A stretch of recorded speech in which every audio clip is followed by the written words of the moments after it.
சைக்கோலாம் யாரும் தானா உருவாகிறது இல்லை, அவனை உருவாக்கப்படுறாங்க.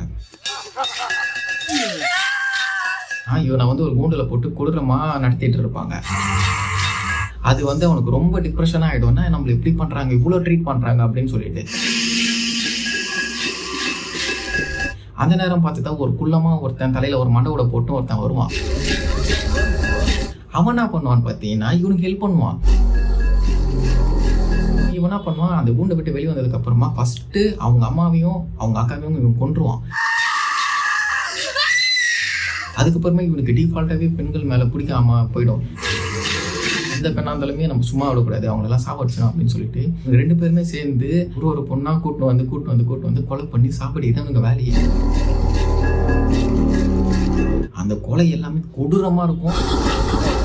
இது ஒரு சைக்கோ படமா, இது ஒரு மென்டல் படமா அப்படின்ற மாதிரி தெரியாத அளவுக்கான ஒரு படமாக இருக்கும். இந்த படத்தை வந்து ஸ்ட்ரிக்ட்லி எல்லாரும் தனியாக பார்க்குறது தான் பெஸ்ட்டு, பார்க்காம இருக்கிறது கூட தான் பெஸ்ட்டு. இதில் ஒரு பிரயோஜனமும் கிடையாது. பட் இருந்தாலுமே நான் சொல்கிறேன், இப்படி ஒரு படம் ஒன்று இருக்குது அப்படின்ட்டு. இந்த மாதிரி நிறைய வீடியோ பார்க்கணும் அப்படின்னா நீங்கள் மறக்காமல் ஃபாலோ பண்ணிக்கோங்க. கரெக்டாக